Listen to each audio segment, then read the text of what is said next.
জামাতে ইসলামের দাড়িপাল্লা যে দলীয় প্রতীকটি ছিল সেই প্রতীকটা ফেরত দেওয়া হবে, তারা ফেরত পাবেন। অর্থাৎ তারা তাদের দলীয় নিবন্ধন এবং দলীয় প্রতীক দুটি ফেরত পাবেন। নিবন্ধন প্রজ্ঞাপন যেটা দেওয়া হয়েছিল জামাতে ইসলামীকে 5 নভেম্বর 2008 সালে, সেই নিবন্ধন প্রজ্ঞাপনে নিবন্ধনের সাথে সাথে দলীয় প্রতীক হিসাবে দাড়িপাল্লা দেওয়া হয়েছিল একই প্রজ্ঞাপনের মধ্যে। আর তৃতীয়ত হচ্ছে আমরা বিবেচনায় নিয়েছি আরপিও সংশ্লিষ্ট ধারা, আরপিওর অর্থাৎ গণপ্রতিনিধিত্ব আদেশ এর 90 ধারার 1 খ এ বলা আছে যে রাজনৈতিক দলকে যদি কোনো একটা মার্কা দেওয়া হয় সেটা তাদের জন্য সংরক্ষিত রাখতে হবে।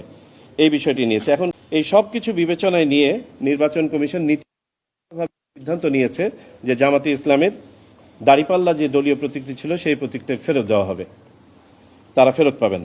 অর্থাৎ তারা তাদের দলীয় নিবন্ধন এবং দলীয় প্রতীক দুটি ফেরত পাবেন। তবে দলীয় প্রতীকটি এখন যেহেতু আমাদের এসআরও করতে হবে, এটা একটা দাপ্তরিক প্রক্রিয়া আছে, একটু সময় লাগবে। আর পাশাপাশি আরেকটা কারণে সময় লাগবে যে আমরা অতিরিক্ত বেশ কিছু প্রতীক সন্নিবেশ করব, সেটা নিয়েও আমরা আজকে আলোচনা করেছি।